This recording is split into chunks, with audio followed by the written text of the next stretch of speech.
Hi, Jillian. Hey, Judge, how are you? Okay, we approach for a plea. I was just taking time. This is on Joshua Jones. Okay. Judge, he has been on supervision for a very long time. He's been compliant while on bond. He's sat in jail for, several weeks, a couple weeks? He's been monitored. He's Actions had a have consequences. curfew. He's got 2 open DWIs. Would He'll I? have a suspended driver's license. He'll have 2 DWI convictions. The next one will be a felony. I think it's an appropriate resolution, Judge. He's been gainfully employed throughout this entire course of time. What I was thinking is perhaps like a TRAS to see if he really needs sober court, This is just a basic slap on the wrist. Yeah, you'll have to. You can feel the tension already. Joshua walks in like it's just another day. But the judge's eyes say not today, son. This courtroom's about to deliver a hard lesson. 2 DWIs on your record, but a slap on the wrist, people will go wrap their cars around the pole the next week. I've seen it all too much. My concern is on a slap on the wrist, have we really addressed the issue that needs what's going on as to why it continues to happen? Yes. Oh, okay. Yes, sir. No, we haven't. The idea is, and I'm being Mr. Jones, when you take the easy way out, or when you take a half-ass approach to something in life, you get a half-ass result, Whereas when you do something meaningful, maybe you'll get a better result. If therapy, we do a TRAS and he does something like knocks their Aunt Connie's socks off, perhaps it's only on 1 as opposed to 2.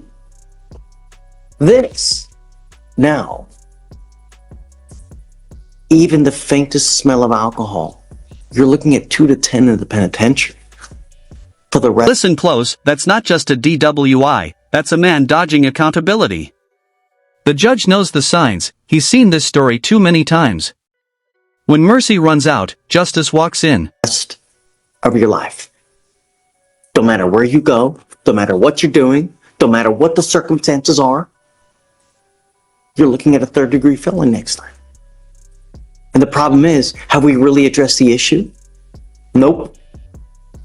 Yes, prior pen trip too. Could be, next time could be a 15 to life. For the faintest smell of alcohol. Have a previous TBC. 25 years ago. Don't matter. So that means if you get a felony, if you get another DWI, it's automatically a felony, like we talked about. And then it would be enhanced. Something that happened 25 years ago to now, I feel like you understand and you know a person. Well, that's not what he's saying. He's saying he's trying to describe what you would be initially charged with if you were to get another DWI. That's what would be the charge. That's what would be the consequences in the next circumstance. If it were to happen, which it's not. If that were to happen, that would be what you would be facing. That's all he's saying. I totally understand It's putting yourself in a pretty tight. I'm putting myself in anything. I know exactly what happened, just like I know what happened 25 years ago. Mm-hmm. And I've changed my whole life because of it. Just like you said, I've been employed with the same company for 13 years, 14 years since I've been home. Mr. Jones. His GPS, he's working from sun up to sundown. I think that's what's keeping him out of, I think that's helpful. And I think he's been doing good all these months. I agree. You have been. Boom, right there, the tone shifts. You can hear the disappointment in every word from the bench. This isn't anger, it's controlled frustration wrapped in authority. But you don't get rewarded for following the law. We don't pat you on the back for following the law. The reward is you don't go to jail. But you have 2 open DWIs. You've got some history. The law never forgets. Ever. It doesn't matter if it's 10 years old. It doesn't matter if it's 20 years old. The problem is, in life, you never know what's going to happen that's going to throw you into a loop and going to cause you to do something that you wouldn't normally do. The problem is when you do, if you do, the law doesn't forget. So if you go out and have just a half a glass of wine and you get pulled over, what do you think's going to happen? What I'm trying to tell you is it could be a very, very lengthy prison sentence. And on a 15 to life case, the offers start at 10. That's my fear. Perhaps we could do something more worthwhile. I mean, Because as far as the consequences of another DWI, if he were to be on probation, it'd still be a conviction. So they wouldn't change his consequences. but if we do significant, like a TRAS, significant, like sober court-ish, and just on one, as opposed to two. Defense tries to soften the blow, but the facts don't lie. A drunk driver on repeat offenses, no excuses hold up. This is where sympathy fades, and the law takes over. What do you think of that versus this? I can discuss it with him. We've kind of discussed it already, but we can discuss it again. Even on one? I don't know if they'd be amenable to it, but I can have a chat with them and my client. Mr. Jones, I think this is a setup for failure, and I'm trying to prevent that from happening. The idea is to get to the root, get to the cause, figure out what's going on so we can deal with it. You can lie to me, but you can't lie to yourself, right? Exactly. At some point, something, and this is a setup for failure. I'm being honest. It is. Just see if he's amenable, then you go from there. Just maybe be approached. Mr. Jones would like to say a few words on his own behalf, if that's okay with the court. Sure. Mr. Jones? We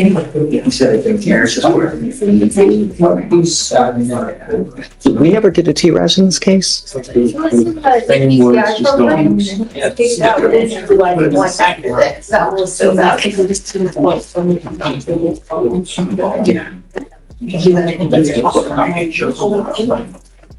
the judge know why you should be able to move forward with this plea. He's listening. What, like you told me outside? Yes. Judge Fletcher, Did you catch that the judge's patience just snapped? He's done giving second chances, and the courtroom feels it. That's the sound of a verdict coming down hard. I totally understand what you said as far as dealing in regards to the overall outcome of the case in which you feel in the future you like to move forward.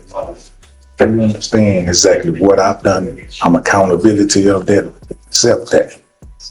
What was the turning point for you that you told me about? The last time you got arrested. Something that I never wanted to put myself. Like I You said, Judge Fletcher's words made you self-evaluate. yeah. Tell them that part. It made me self-evaluate the outcome of what I want to do as far as with my life, not be. What have you done differently? What have I done different? You've done differently. Nothing. You've done absolutely nothing except just work. You've done nothing.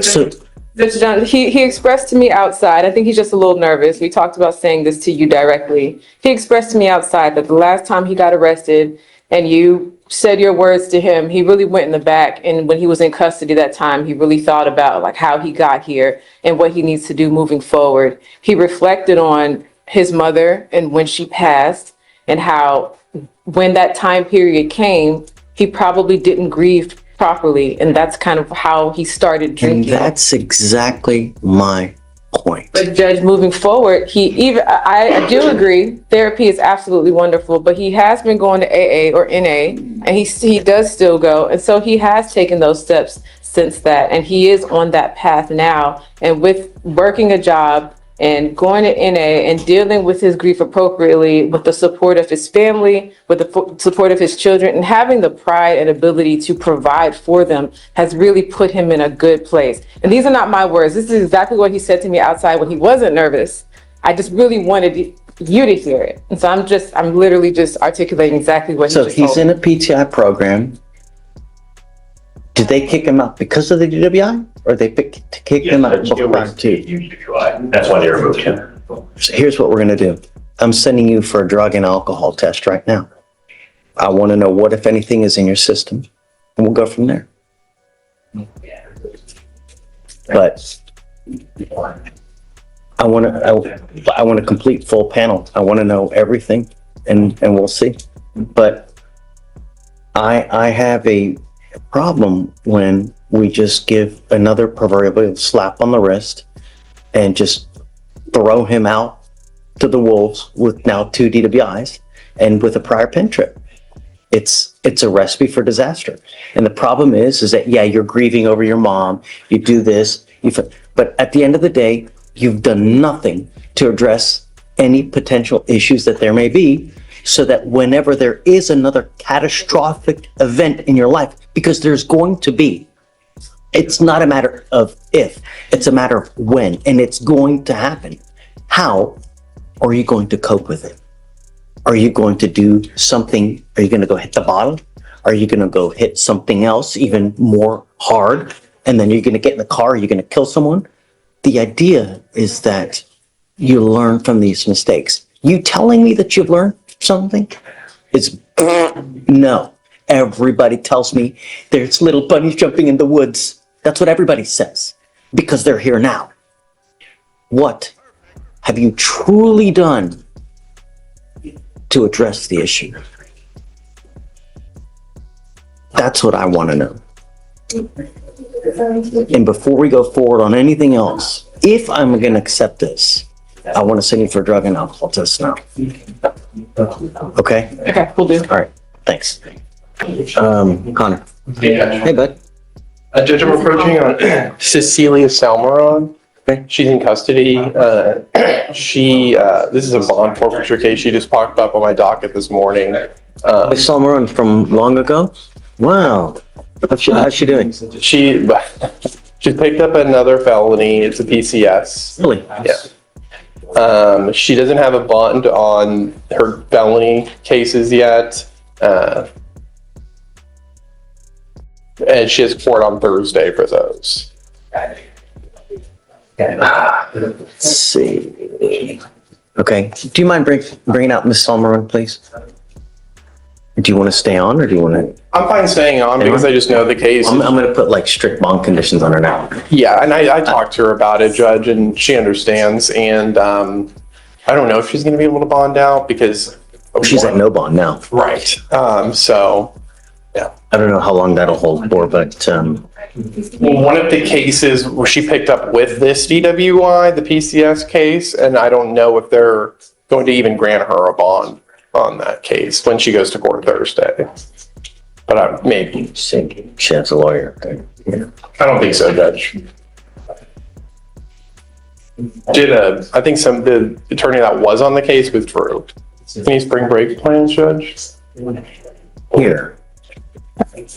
No. Are your kids off Any kids? this week? Yeah, they're in back. Oh, really? Hanging out with me in back. It's awesome. So I'd like to know what she's doing if she's driving in this case, because she's got an affidavit not to drive. I hope she's not driving. No, it doesn't appear so. It seems she Well, was. hold on. I'd like to know, but let's wait for her to get out so we can hear it together. Morning. Morning. How are you?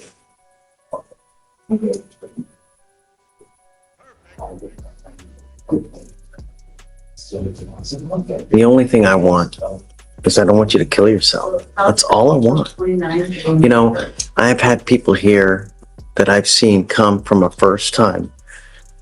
As years pass, they just steadily decline worse and worse and worse. The other day we had a guy here, barely even talk anymore because just ravaged because of everything.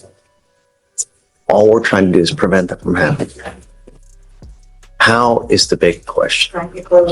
So with us, you have the DWI. It looks like you've picked up a new case upstairs. I have no idea what happened. I'd like to know to see how we go forward. Do you mind what happened in the new case, please? So the new case, officers were dispatched to a Kroger's in Baytown, and loss prevention told the officer that the defendant was concealing items inside her clothing and baggage. The officer detained the defendant outside the front entrance, where she provided a false name and date of birth, which turned out to belong to her sister. The defendant was arrested for an active warrant and was later searched at the Baytown jail, where they found a baggie in her bra containing 2.5 grams of methamphetamine. You're currently, our bond is set at 1,000. You're currently held at no bond in the cases upstairs. If you do get out, I'm going to put a monitor on your ankle because I want to know exactly where you go. If you go, I don't know. You're not to consume alcohol, illegal drugs, and I'm going to test you like crazy. Do you understand? Or it's got to stop before something major happens. Okay. So she's set for Thursday. You want to set it for Monday? See what happens upstairs. It's fine. Say it again? I was gonna do Tuesday, just 1 week. Okay. Yeah. So Felicia. She's not here. Okay. All right. So please don't send her down because I need her to sign conditions. Okay. All right. Okay, Miss Ulmer. Good luck. Thank you, Judge. Thanks. You know, Connor, what I'd like to do is do a TRAS to see how we move forward. Okay. We've got time, so you don't need to expedite it, but I'd like to do a TRS to see how we go forward. My feeling is probably Hue or SATA probably, but it looks like upstairs is probably going to ride regardless. So It looks like it's a ring chain. I think they may kick her out of Rick though, because she picked up another one. yeah, no, it's, I can't. Hey, Blaze, you familiar with Rick Court? Rick? Rick Ford. Not really. I know that it's. No, so if you've got one case and you pick up a second case, they will kick you out? That's what I was wondering. Okay, all right. Unless it's case by case, but depending on the new case, but It's probably the same as the first. they might keep her then. I think it's gonna be a determination with the chief over there. Yeah, it depends how they feel about the amount and. So I'd like to do the TRAS, and I'm going to go based on the TRAS. That's fine. I don't care about upstairs. Yeah, that's fine. If upstairs are saying, okay, we can do something outpatient, I'm like, no. You know, I'd like to do a TRAS here. Let's see what it says. But my feeling is going to be some kind of inpatient, you know? And yeah, okay. I can check. What's new, man? Pieces to the approach on really quickly. One of them is Mr. Perez. He's taking a collegiate. Okay. I'm sorry, by the way. Whenever, I'm ready when you are. Are you ready? Okay. Can I call him up, Judge? Please. Good morning,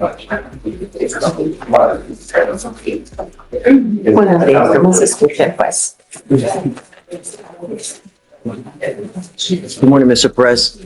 Good morning. Mr. Perez, you're charged with driving while intoxicated. It's elevated to a Class A misdemeanor because of the high blow. You are facing up to a year in jail and or a $4,000 fine. You worked out an agreement. They're offering you 3 days in jail with credit for the 1 day that you've done.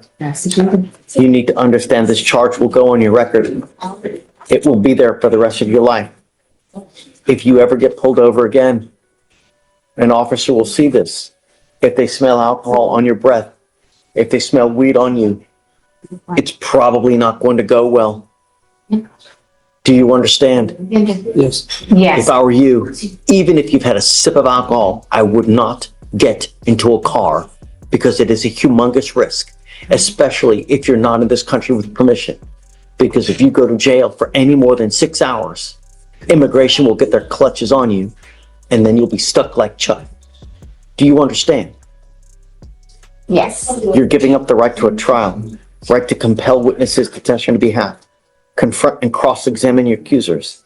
If you're not a citizen, there are possible immigration consequences. You can be deported, excluded from the country, denied naturalization. You give up the right to appeal. Once you plead guilty, this will go on your record. It will be there for the rest of your life. Is it true or untrue that you had a 0.15 or above? True to the enhancement. That means from now on, you are facing a minimum of 90 days in jail for any new cases that you pick up. Minimum 90 days. How do you plead to the offense, guilty or not guilty? Guilty. I'm going to find you guilty. I will send you to the agreement. I am going to suspend your license for 180 days. Do not drive until you get a license. Good luck, sir. Thank you, Judge. And Your Honor, I was appointed in this case, and I don't believe my client's indigent status has changed since I've been appointed, was about a month ago. What do you do for a living? ¿Cómo que su oficio? ¿En qué trabaja? Instalador de pisos. ¿Cómo? Instalador de pisos. Oh, floor install. How much money do you make a month? ¿Cuánto gana mensualmente?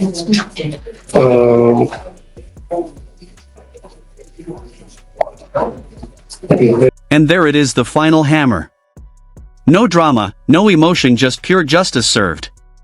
Question is, will Joshua learn, or just repeat history? 3,000, About 3,000, 3,500. 3,500 more or less. DWI is big business in this state. There is a $1,500 surcharge that would normally apply in this case. And if you don't pay it, you go to jail 1 day for every $100 you owe. We all make mistakes. But if you continue to make the same mistake where you endanger other people's lives, I will treat you like a child. And like a child, I will put you over my knee and spank you like a little child, but it will be with a ton of jail time. Do you understand?